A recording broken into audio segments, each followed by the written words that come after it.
Okay, perfect. Hi, everyone. Welcome. Thank you for being here. Really appreciate you coming out and taking an opportunity to listen to our second Firme role model activity that we're honoring National Latinx, Hispanic, Chicanx Heritage Month. And so I have the pleasure of doing this interview with two individuals that I actually went to college with.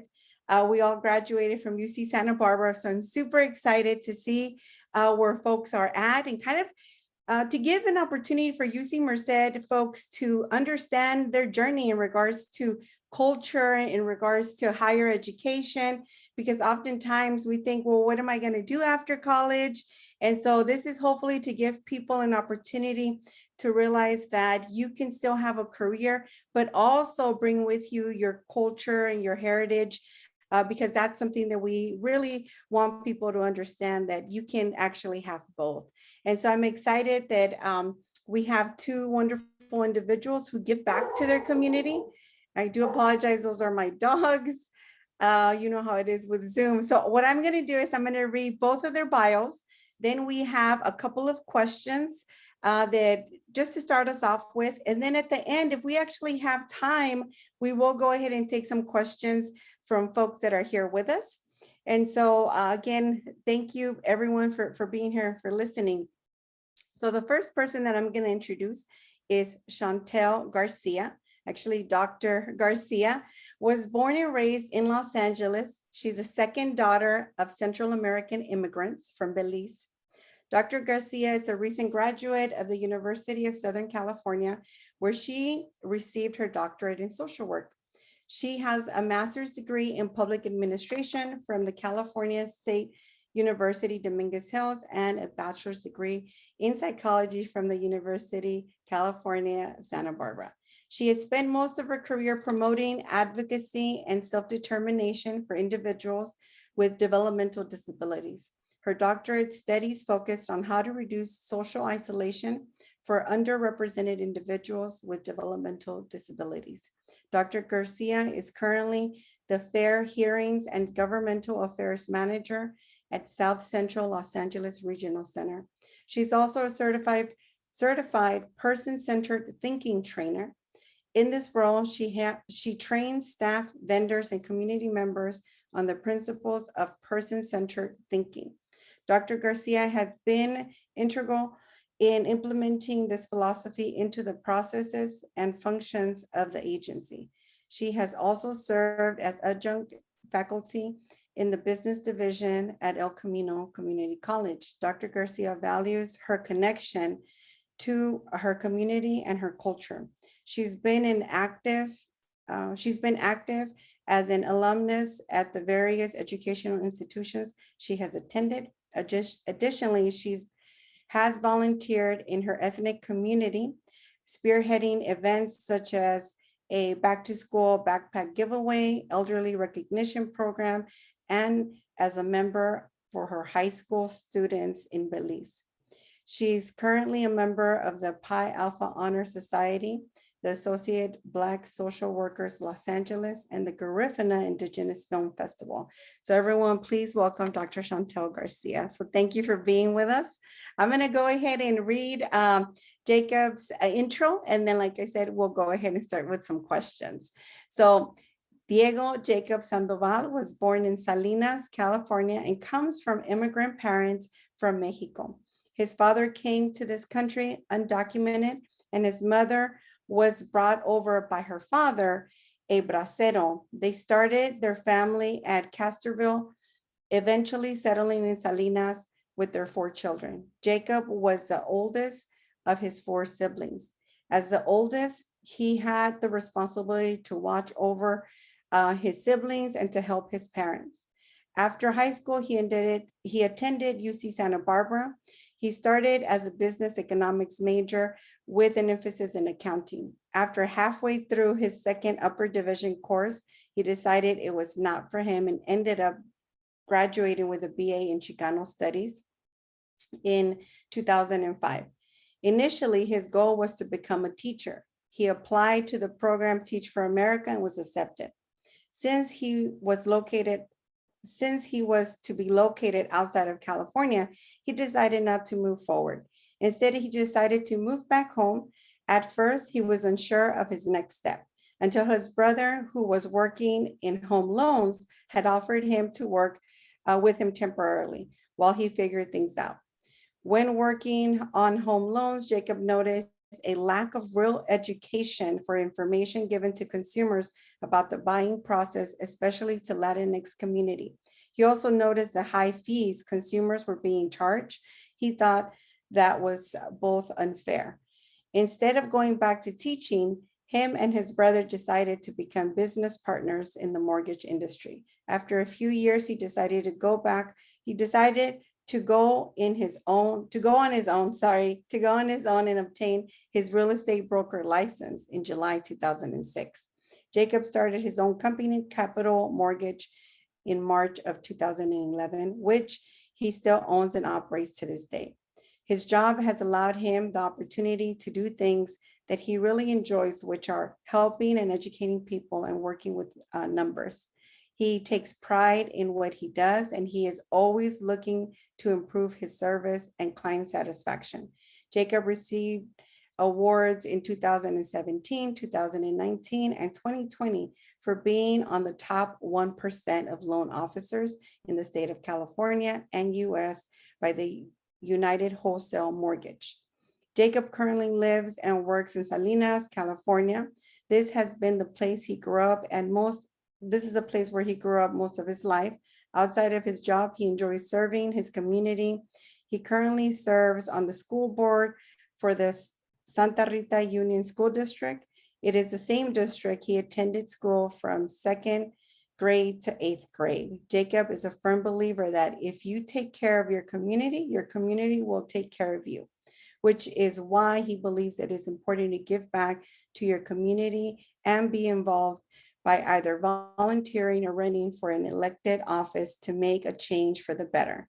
So our guests are very, they have a lot of wealth of information. They have a lot of experience, and we're super excited that you all are here with us. I'm going to go ahead and be moving us into a spotlight so folks can see who's in the room again. And so there we are.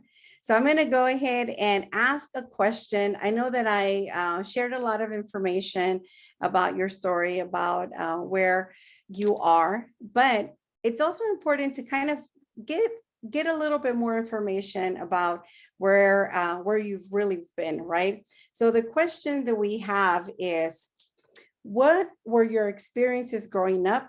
How did your identity impact your career decisions? I know that some of that was shared, but I'm going to pass this question to you, Shantel. If you can share, what were your experiences growing up? How did your identity impact your career decisions?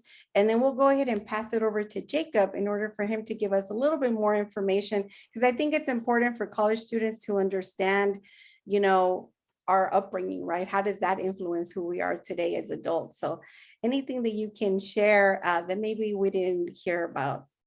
Okay. So I'll pass it over to you. Thank you.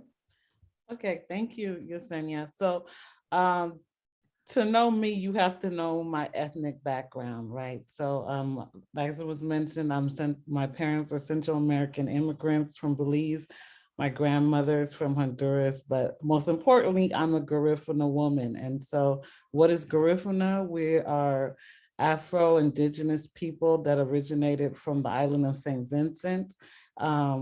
We are mixture of Carib, Arawak, Native Americans. I won't say Indians, but Native Americans, and we intermingled with Africans, and we became the Garifuna. The Garifuna people are an endangered language and culture.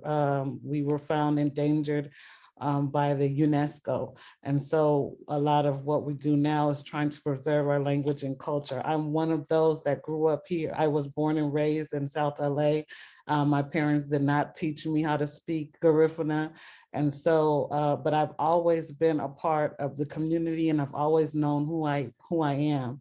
And part of that is being proud that we were able to keep our language and culture despite being moved from St. Vincent to the coast of Central America. So if you're anybody Central American, then you might know that there are a group of Black people on the coast, and those are usually Garifuna people. And so we're found on the coastal shores of Honduras, Guatemala, and southern part of Belize. And there are also the Garifuna people in Nicaragua.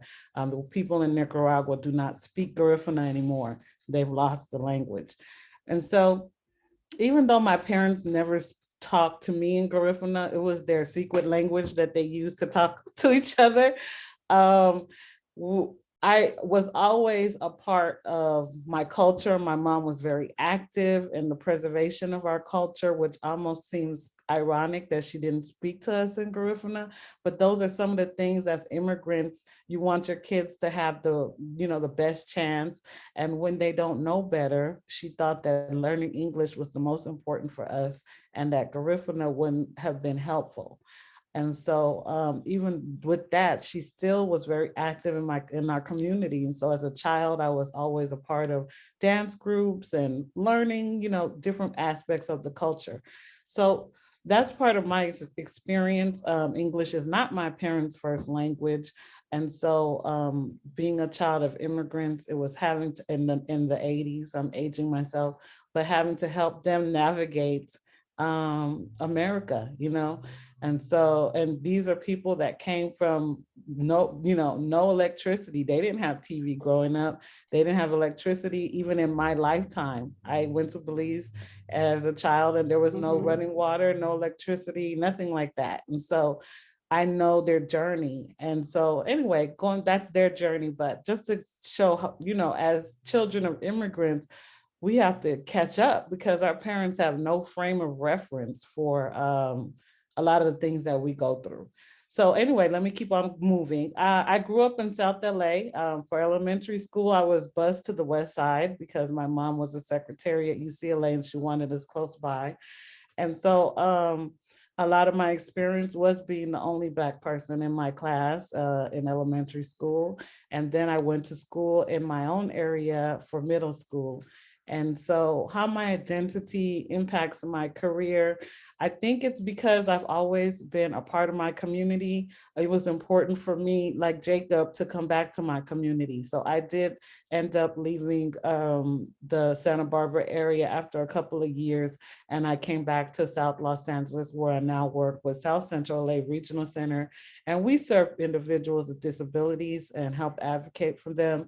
And a lot of times there is a great disparity in the amount of services provided to Latino and African American individuals with disabilities. And so I feel like I'm in, my role is very important in that I'm helping to close that gap because services as children help them to have better outcomes in their adulthood. And so that has kind of, my job in college has grown to me now having a career in developmental disabilities. So at UCSB, I got a job at a group home for children with developmental disabilities. And I've stayed here, I've stayed in this sector since then. And so that's kind of that's my answer to that first question. Thanks. Thank you. I appreciate it. So I think one thing that's really important is I'm going to go ahead and highlight you again for folks. So I think one thing that's really important is, how you also ended in regards to the fact that this is something that you became passionate about while in college. Because I think oftentimes folks think that what happens in college, that's really what's going to push you into your careers. But I'm glad that you gave this different perspective, because I think a lot of students might be struggling, right? And also the fact that you talked about, being the child of immigrants, because our campus is, we're about, what is it? The majority, more than 50% of our student body come from Latino backgrounds, right? And so then you have the majority are folks of color that come to this campus. So I think a lot of what you said, probably a lot of our students can actually relate to your story about being the daughter of immigrants and having to kind of navigate with that as well. So thank you for sharing. I think, you know, again, everything that you mentioned is very important to know that you can always give back to your community. So thank you. Perfect. I'm gonna pass this over to Jacob here to go ahead and see, Jacob, if you can share with us, again, the same question. What were your experiences growing up? How did your identity impact your career decisions? If you can share, share maybe something that I didn't read or something that you would like to share with us. Sure, and it's great seeing you, Shantel and Cindy. I know it's been many, many years. Yes, Here and 20 thank you years. for- I think it's been 20 years since we all Yeah, at some point knew each other back in the early 2000s. So a long time. I was talking to a student. I said, you know, I think I was in college 20 years ago. I started back in 2001 and we are in 2021. So almost 20 years ago. So yeah, thank that you is for so true. acknowledging Yeah. that. A long time. Yeah, so as far as for me, I did come from a working class background. So both my parents, they worked in the fields or in pockets, kind of growing up and stuff. One thing that I do appreciate, so my dad's first language was Spanish, and even to this day, his English is kind of limited and stuff. But one thing that impacted me a lot growing up was he'd always try to get involved as much as he could. So he would always, even after I was done with my homework, he'd always have me do more math problems before I could go out and play. And at that point in time, when you're young, you're kind of complaining about it. But now I'm very thankful because that's one of the reasons why I'm so good at math was just him having me do those extra 5, 7 math, 10 problems before I can go out and play. And so both my parents, they were always, I guess, working to try to better their financial situation. So I started working at a very young age in the flea markets. In the summers, I'd work in the raspberry fields with my uncle when I was in middle school. And so that kind of gave me a very strong work ethic. But I think what that propelled me as far as to college initially, I know it happens to a lot of first generation students, is if you come from working class parents, your whole goal is, I got to pick a career that's going to make me money, right? Because we're trying to help our parents out. We're trying to get in that better situation. And for me, growing up in that type of atmosphere, and you know, my parents slowly were able to do it through businesses. But so when you get to college, and that impacted me in the sense that I'm thinking like, okay, well, I need to go into business, right? Because that's the first thing a lot of times we think of as far as what are the career choices that are going to make us money. And one thing I discovered when I was in college was there's so many different type of careers. Even what Chantal was sharing as far as what she does nowadays, you know, as far as different career points you can make, where you can still make a good living, or at least, the very least, be happy or be balanced without having to first focus on business. And that's one thing I didn't learn until I got to college. But growing up, that impacted my first career choice because I thought to myself, how do I make money? How do I improve my situation? Because that's part of the immigrant experience, is trying to improve our overall situation and stuff. Part of the reason why I on the school board always kind of give back is growing up, I also realized there's very few teachers out there at times that are willing to kind of make that extra step to kind of help you out in a way. So one thing that happened to me growing up is I was misclassified as an English language learner. So a lot of times I would be put in classes that was a little bit further behind. And it wasn't until people were able to kind of advocate for me. So that's one of the reasons that kind of helped me want to be on the school board, is to try to help make those different policy changes. Not sure if that kind of answered a little bit, but No, it did. Thank you, Jacob. I really appreciate it because I think it's really, I'm glad that you talked about, again, the choices the students have when they get to college. Sometimes we have a lot of students that get really focused on, again, I need to make money, right? I need to be able to contribute back to my family's household. And sometimes we have a lot of majors that are very impacted that, you know, are, it could be from STEM, or it could be from those that are potentially what people think will make you more money. And so it's important to know that there's a lot of different options, right? And for them not just think that it's just going to be that one option, but there's many, many options. You know, I also want to highlight the fact that you are part of the school board again, because I think that's really important, that you're able to also get connected to something that is giving back to the community. And I think we have an opportunity in another question. So hopefully you can share a little bit more about that as well. Sure, definitely. Perfect. Thank you. I'm going to pass it over to Chantel to answer our next question. Thank you.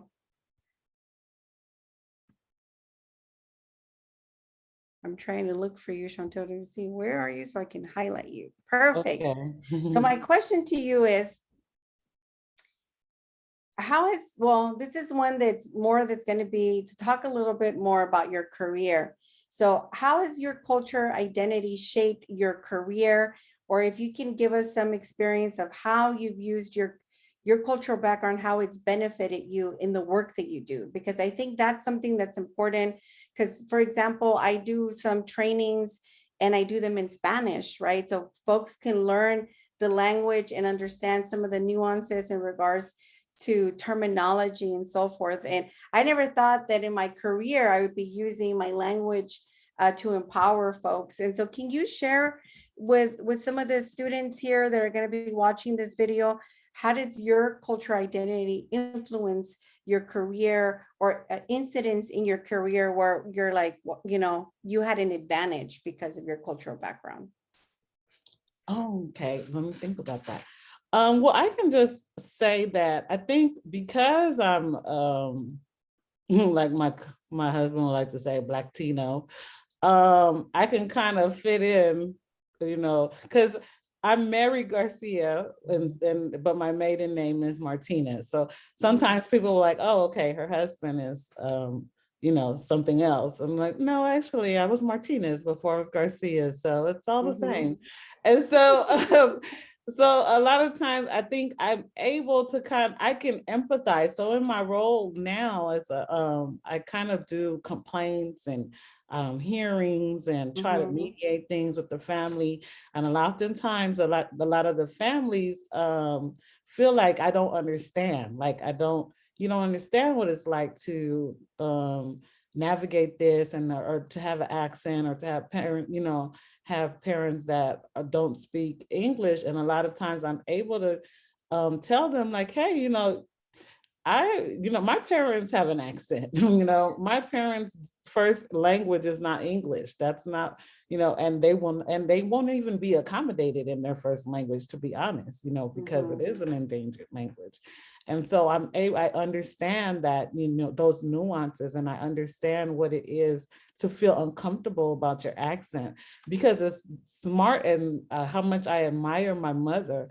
I was shocked because I'm 10 years older than my sister, when she asked me to make a phone call to the school for her, because she didn't want, she felt like her accent makes people think she's stupid, and I was just like, what? Like, first of all, I didn't even realize you had an accent. And then second of all, like, how could anybody think I admire you so much, are stupid? Like, you're just one of the smartest, one of the most intelligent women I know. And so I can understand that. And so in my job, I'm able to try to make them more comfortable. I'm still not that great with Spanish, because Yesenia tried to help me, but I'm so embarrassed. I guess it's a thing. I just don't try, but I understand a lot of it. And so I can try to kind of, I can let them understand, I can empathize, and I can connect with them on that level of like, hey, you know what, I know that, let me try to say this in a different way, or let me try to help you to understand this process and make it less intimidating. And then even as a Belizean, working with people with developmental disabilities, sometimes you just know your people, right? And so I was on the phone with somebody who had a very bad speech impediment, and had issues communicating verbally, but something told me that this guy might be Belizean. And so I looked, and I have no reason why I knew that. And so I looked in his file, and I said, oh, he is from Belize. So I broke out my Belizean accent, because we have there's a Creole language in Belize that everybody speaks. And so when I started to speak to him with that Creole, his language just cleared up. And that's the power to speaking to somebody in the language that they're familiar with or their first Uh-huh. language. Because when he was trying to speak English, the correct English, he could barely talk. But when I spoke to him in Creole, he was able to explain what was going on. It was less stuttering. It was much clearer. And so you will find, and then there also is a Garifuna community here in Los Angeles. And so I've been able to help a lot of them get access services with the regional center because they don't know how to navigate the system. And so even if they're not on my caseload, I'm able to tell them, hey, ask for this, look for this. And so I've been able to help in that way. So you never know when your culture is going to come in. And like I said, being both, like being of Latino heritage and being also a African-American person. I don't consider myself African-American. Actually, I consider myself Garifuna, but I'm Black. You know, that's what anybody sees me, that's what they're going to say. That's what they see. But so I'm able to kind of be able to connect with people on both levels. And so that helps me. I know what it is to be a Black person in America. And I also know what it is to be an immigrant, a child of an immigrant in America. And that really helps me to connect with the people I serve. Perfect. Thank you. And I appreciate you sharing again the information, the breakdown of what it is to be a Garifuna woman, because I think when living with you in college, and that's where I was like, I didn't know, you know, and so it's something very fond memories that I have of you teaching me about your culture, your food. But, you know, I think the key thing is, you know, that you were able to find ways, creative ways of engaging with people and, you know, and looking for the similarities instead of the differences. So I think Yeah. that's beautiful. And, you know, and that can't happen unless it's part of the culture, right? We have to adapt. And that's exactly what I always tell people. We are more similar than different, but people always want to talk about the differences. But I really and truly believe that we are more similar than different. Perfect. Thank you. I appreciate you sharing that information. We're going to go ahead and pass it over to our other guest. Let me go ahead and highlight you in order to make sure. Perfect, Jacob. So the question to you that I have is going to be a little similar. Can you share again how your cultural identity has an impact on your career? So any experience that you can, because I mean, we talked about it a little bit in your bio in regards to how you made the change, but anything that you want to share about how your cultural identity influences your career right now, possibly we can share. Sure, yeah. So some of the things that kind of have made me successful is being able to make connections with others. And I think that goes into whether it's business or careers or just working out in the community. And I think my culture and just memories of fiestas or banda music or whatever, whenever you have a conversation either with a client or somebody and you're kind of able to share stories, that kind of breaks the ice a bit. So I think it's really important to hold on to that, because even if you come across somebody who's maybe not from the same cultural background as you, just sharing stories, how Shantel was saying, how we're more similar than we are different. I recently had a client who was from Iran, and he's also was an immigrant, but you know, even though there's a lot of stuff that was different, just sharing stories of either our parents or upbringing, I think that has allowed me to do well in what I do, is because I'm kind of able to share with them, hey, my experience is very similar to yours, and then it breaks the ice and kind of allows for trust to develop. And I think if you want to be successful in life, trust is super important, regardless of whatever you decide to do. You know, trust amongst coworkers, the people you serve in the community, clients. And I think for me, holding on to that culture and people seeing that I have that pride and that humbleness has, I think, really made a big impact in what I do. Perfect. Thank you. I really appreciate that about the stories, because I think sometimes we think if you're, you know, in a job that you should keep everything separate, you shouldn't mix like your background, or that you shouldn't share your personal story. But I'm glad that you actually validated that is a tool that you use, because oftentimes we have a lot of students that I see that are being socialized to be professionals, but you know, in only one note, right? Of just being, you know, this being perceived by almost to assimilate right into the white culture. But it's beautiful how you shared about the importance of sharing your story. Yes, no, definitely. I think that kind of is more of a strength that I think people sometimes, unfortunately, are taught differently. But at least in my life, I've seen that it's a strength. Perfect. Thank you for sharing. We're going to pass it over here to Shantel as well. So thank you. So the next question that I have for you, Shantel, is going to be, oftentimes we have a little bit of challenges. So if you can share how do you deal with challenges? I mean, we kind of talked about it a little bit right now when we talked about, again, how sometimes folks focus on the differences, right? And so one of the things is that some of our students are going to interact with community members. Once they are in, in their careers, they might run into folks that might discriminate against them.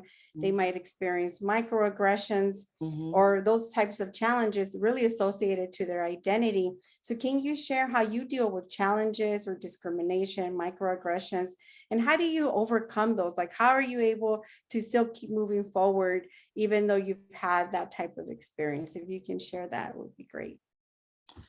Yeah, sure. I'm sure. Yeah, I do. I have experienced challenges and, in school, in education. You were there when I got called the N-word for the first time in my life in Santa Barbara. And so, what do? You just have to keep going. You have to keep focused, and I also remember my parents didn't come all the way here, for me to not take advantage of the opportunities that have been given to me. And so when I do face discrimination, I I try not to weigh it too much because I focus on my own work ethic. I focus on what I know that I'm here to do. And usually that can speak for itself. My work ethic can speak for itself. But there, of course, are times where you would feel down, and because I did a lot of working in people's homes as well. I've been called names and things like that, and it'll make your spirit go down. But at the end of the day, you just have to realize that that person doesn't know better. They don't know you, and it's not a reflection of who you are. And you have to stay focused on what is important to you and where you want to be. And so that's how I cope with it. I was thinking about something else, but I've lost it. But that's pretty much it. Discrimination is gonna occur. I get it all the time, like I said, and I hear things all the time that I don't care for, but I try not to internalize it because it's not good for me. And so and then also there are things culturally sometimes people will misunderstand, like I can be serious, I guess, and I feel like I'm the kindest person ever. And then some people will be like, well, I'm afraid to talk to you, that kind of thing. And so then sometimes I got to just make sure I'm not going to be a clown because that's not who I am. But I try to make sure that I'm conscious of my tone, Yesenia, we used to laugh because we're loud, like this. And just making sure like that I'm not going to change because we have to be who we are, right? So I just concentrate on making sure I do my job, making sure that I'm polite. And that way, when people have those other interpretations of my actions, I know who I am and I know I can stand firm and who I know I am and how I present myself to the world. So it almost makes me think, like, remember we had to talk about how it's current now, the current term is like code switching, right? Code switching. Yeah, exactly. I was thinking code switching. Yeah. Yeah. So that's exactly what we used to do at times, because I remember when we were in our apartments, we would speak a certain way, but once we were like passing by our landlord, we'd be like, oh, hi, how's it going? Right. It would be very different because when we lived together in one apartment building, we were constantly discriminated against because of our neighbors. And this was in Santa Barbara, the old Santa Barbara 20 years ago. Yeah, we got noise complaints when we were at school. Like that's when the landlord called us and they were like, what this is, we were like, we were in class, we weren't even at the apartment. So like, yeah, a lot of that was during those times I experienced that overt racism, but I've had experienced the covert later in life. And so you just, you know what it is and you just move on. You can't dwell in it because that's just the way the world is. Yeah, I'm glad that again that you mentioned the part about internalization, right? To not internalize it because it's not our issue, it's other people's issues, right? Exactly. Perfect. Well, thank you. I appreciate you sharing that. Because I think that's really important for folks to know. So the same question goes to you, Jacob, especially in the field that you work in finance.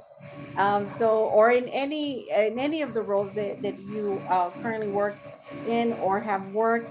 Can you share how you deal with challenges or discrimination, microaggressions, or anything regarding possible, again, discrimination because of your identity would be helpful. And how do you overcome it? Sure. So one thing that Shantel kind of jumped on was, and it's means like actions speak louder than words. Mm-hmm. So a lot of times when I ever find myself in those situations, it's important to pick and choose your battles. I think at times, whenever you feel that discrimination, and especially my experience is almost like people are picking for a fight, and I think, if you give them that response at times, it's almost like you kind of landed in where they wanted you to land, right? It's like, oh, look how they reacted, So a lot of times for me, it's like, you know what, I'm not going to say anything. I'm going to show you.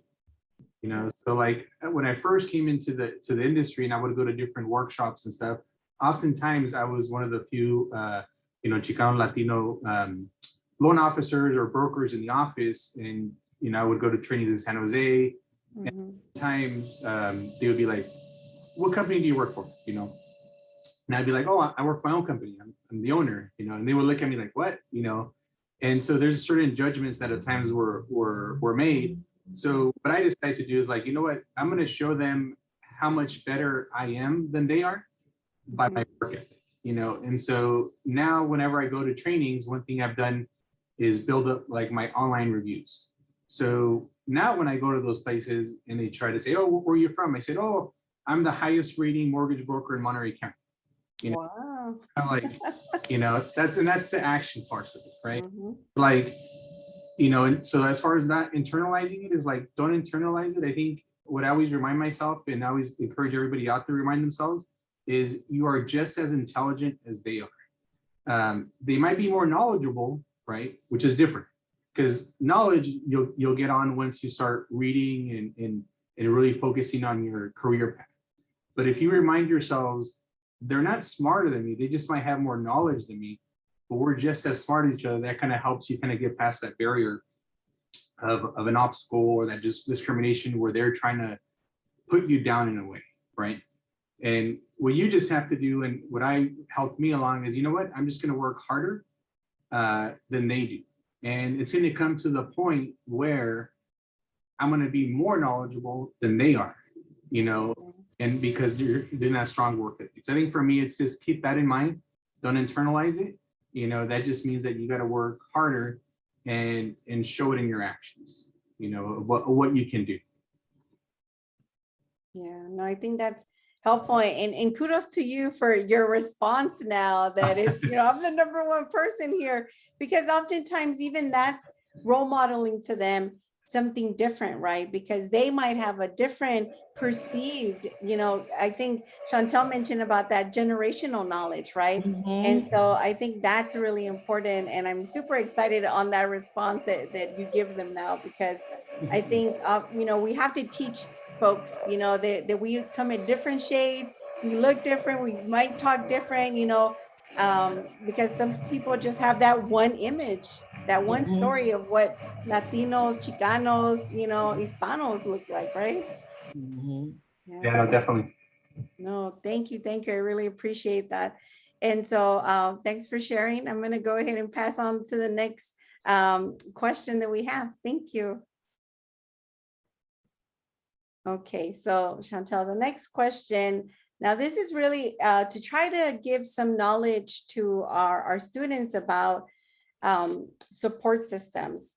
What do they look like? Who are your support systems? Because oftentimes some of our students, we have many that come and they're homesick, they just want to go back home, or they're not getting involved in things, or once they graduate, they just, are struggling to find that support system. So any advice that you can give regarding your support system, what does it look like right now?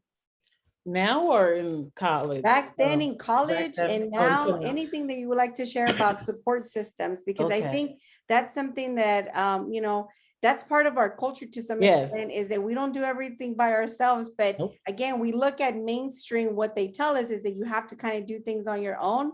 But if you can share anything about your support systems in college, throughout your career, and now, would be great.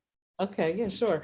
My support system has always been my family. So of course, my mom, my dad, my siblings, my cousins, close to our, your mom and dad's siblings are like your sibling, their children are just as close, right? So my cousins as well. In college, my support system, I wouldn't have made it through without my roommates, which is Yesenia and Jenny. We transferred to UCSB from El Camino College together. And so they were my support system. They were there when I was discriminated against and when I felt bad in certain classes because people wouldn't partner with me. And so they were really my support system. What I didn't do that I wish I did, which I would suggest to anybody out there, is to join clubs, you have the specialized groups, you have your Latino clubs, your African-American clubs, whatever you're interested in. I would suggest to you to take advantage of anything that you see Merced is offering its students to support you, because that's where you're going to meet your friends, and these friends will probably be for a lifetime. And so also when we were in UCSB, I worked I have a friend from my job from 20 years ago when I was attending UCSB that are still part of my support system. And so it's important just to get out there. Don't just focus on being homesick. Make this your, it doesn't have to be your real home, but you can, make it your temporary home. And so meet people, and you'd be surprised. And you have to network. And it took me so long to understand that, and this is your time to network. And so find that support system there at the university. I know they have structures in place, so you take advantage of it. And even if you're uncomfortable, you will meet somebody there that's probably just as uncomfortable as you, or you might meet somebody that is the extrovert. And so they'll just say, hey, come over here. And so that's how you build your support system. And now my support system are my old friends, people that I've worked with for a long time, that I've worked with in the past. Of course, my family, my husband, my children. That's now my support system. My therapist, take advantage of everything that America has to offer. And that's what I try to do is utilize any tool that I can. And it's also, even through now, I went through a doctoral program. I have friends now there for a lifetime. And just always trying to do something better for yourself. You'll meet people. I used to volunteer with the Belizean Consulate. I met people through there, and they've been a support to me. And so there are different activities. Those are things I like. I like my ethnic, I'm active in my ethnic community. And so that's what I do. But whatever you're passionate about or that you have an interest in, meet up with people that have like interests, and then they will become your support system. Great answer. And especially about, even though you're uncomfortable, kind of pushing a little bit, your comfort zone, which is really going to be helpful in the long run, because you'll make some great connections. So thank you for sharing that and giving that tidbit of advice. And also for, again, honoring the importance of family. If and again, your family can look very different, doesn't necessarily mean the family you were born into, but I'm glad that you mentioned that as well. Thank you. Perfect.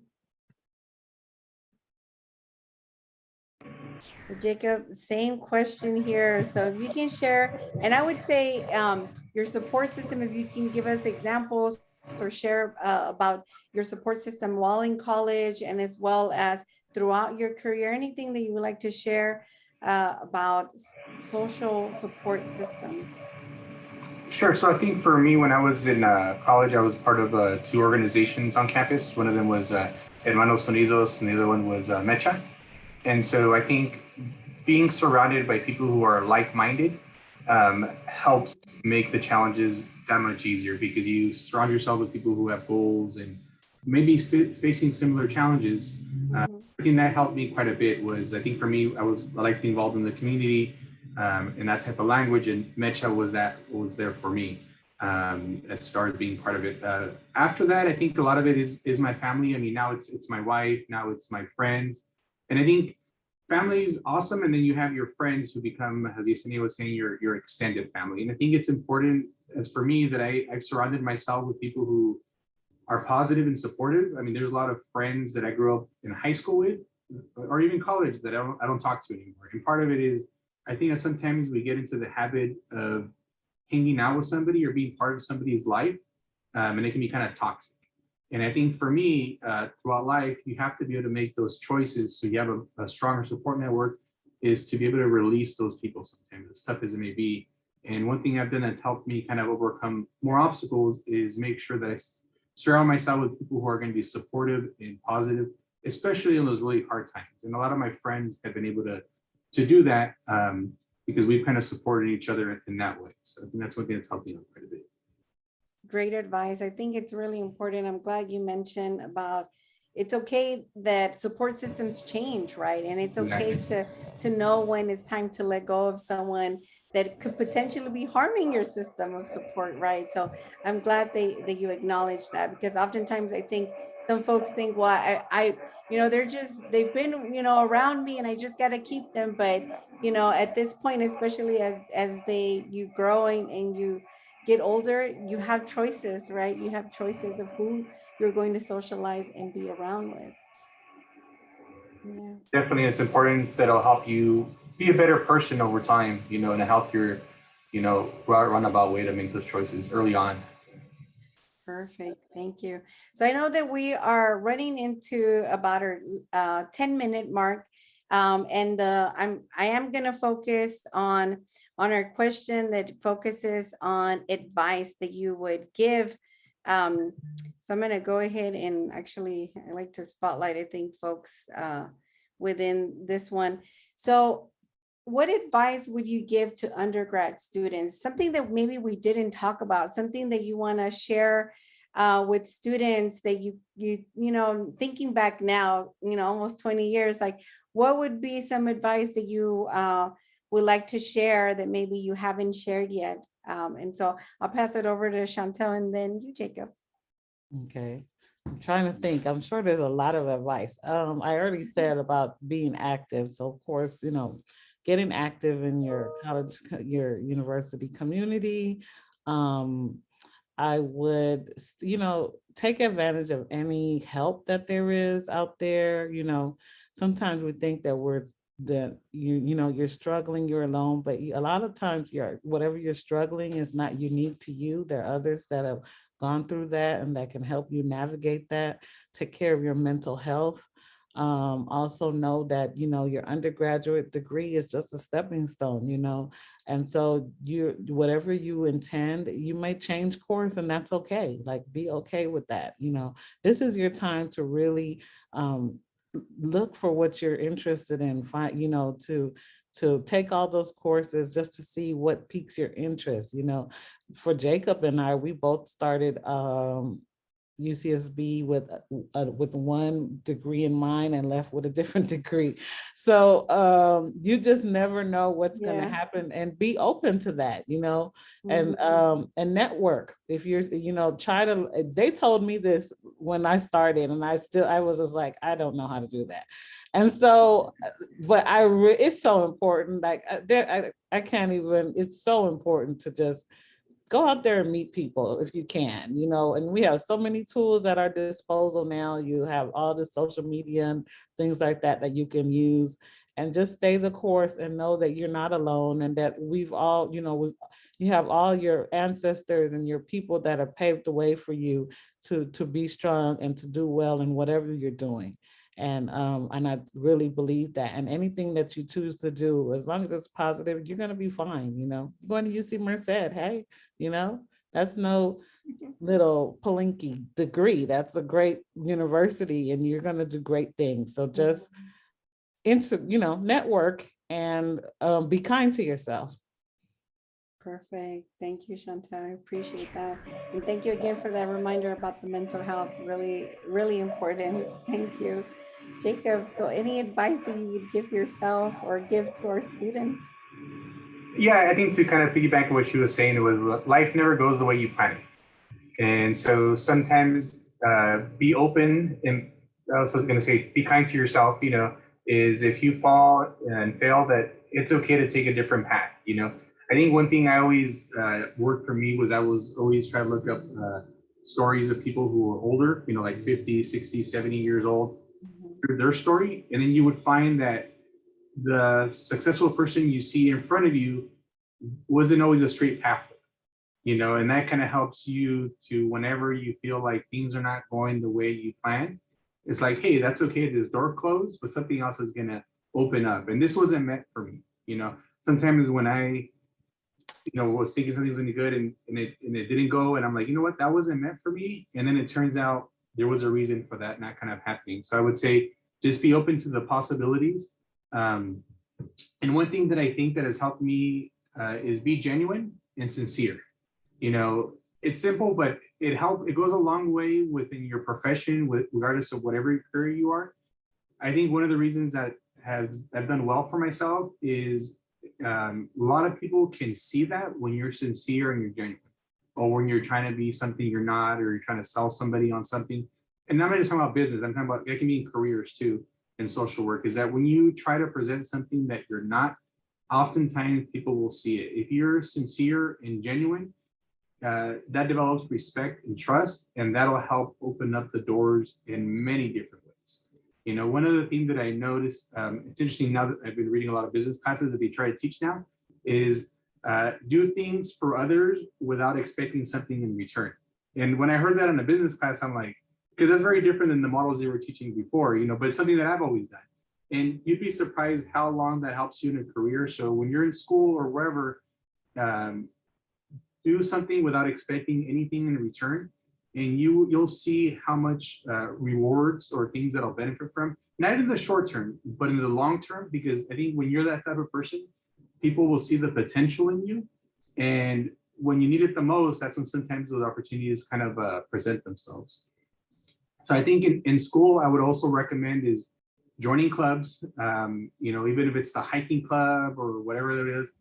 I was super shy in college. I mean, at one time I couldn't find a class, and I was too shy to ask anybody, tell them hey, I couldn't find where the class is at, And so I didn't go to class for 3 weeks because I was too ashamed,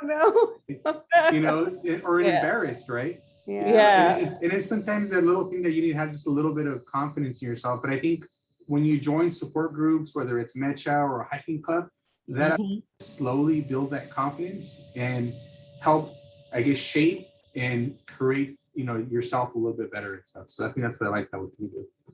Yes, and always ask questions for advice. Yeah, always ask questions. I run into that the first couple of weeks of school. You see some that they look like they want to ask you a question, then you have some that just walk on by, and then you have those that say, hey, do you know where this is? I'm glad you mentioned that, because then that contributes to also, again, that self-confidence that leads into self-confidence for you as the person, especially as someone who is part of this community. It's also really helpful because one of the disadvantages of our campus is that we still are working on diversifying our faculty, right? So many of them might not see as many faculty that look like them. And so sometimes that has an impact. I think some of our students have mentioned, again, we're going to school and we're not seeing the folks that look like us in those classes. And so I'm glad that, all of your advice contributes to, giving them alternatives in regards to now they have an opportunity to see folks that look like them, that are out in the community, thriving and doing the work that, they're doing. And a lot of what shaped you was your college, experience, your interactions. So we're really happy that you were able to both of you, that you were able to share. And so I know that we're almost at times, but oftentimes people always say, well, how do you celebrate National Latinx, Hispanic, Chicanx Heritage Month? I always tell people I celebrate it every day, because Hello. it's part of who I am. But any advice that you have on, how this month is different, than other months for you, or is there anything that you recognize it, or that you are at least aware of it? Because I think back then it used to be like only a few, like a week, or I think over the last maybe 3 years it's changed. Now we're a whole month. And so we're like kind of split in that September, October. But anything about, the Heritage Month that you would like to share? Well, it's a lot, most of our independence is in September. And so that's always been big for us as for Belizean people. We have two major holidays in September. September 10th is our a battle. They commemorate a battle that they won, and then also our independence is September 21st. So it's always been a fun month for me. Yes, and as I'm a fun loving girl. I used to enjoy a good party, and so that has always been a time where I can go out and hear the music, and we march and we do all our festivities. And so, that's what September means to me, is just celebrating how, your independence and how far you've come, and, the great contributions that we can make now to our new homeland, America. And so, that's what it means to me, and being able to celebrate Latin culture. And took a Peloton ride that was for Hispanic Heritage Month as well. So, just doing little things like that. I mean, I'm not going to say eating the food. I eat rice and beans almost every day. So, I mean, I don't feel like I've eaten unless I've had that at least. Okay. So, that part is every day. Maybe a little bit too much every day. Thanks for sharing that, Jacob. Anything for this month that you enjoy doing? Well, pre-COVID, Yes. pre-COVID, one thing that we started off, I guess is what used to be tradition of some friends is, we're from Mexico, so we have el 16 de septiembre. Mhm. What we do is, except for the last 2 years, because of COVID, was a bunch of friends, and we didn't necessarily go off to college, but just friends that we've kind of met over the years that live locally now. Is we have what's called a fiesta mexicana. So essentially, what we do now is we all kind of pitch in money and then try to have Mexican decorations and have pan dulce, and people will do a potluck, and we'll try to dress up in traditional Mexican clothes, and have music, and it's more of a family kind of event. I guess community, but it's really more friends that do this. But last or 2 years ago, we had, I think, anywhere from like 50 to 70 friends and family show up and dressed up. So that's one thing that we've done to try to keep that culture or those Chinese traditions going and stuff. So we had talked about that. Hopefully next year we could do it. Yeah. The second year that we've had to skip it and stuff. So Yeah, no.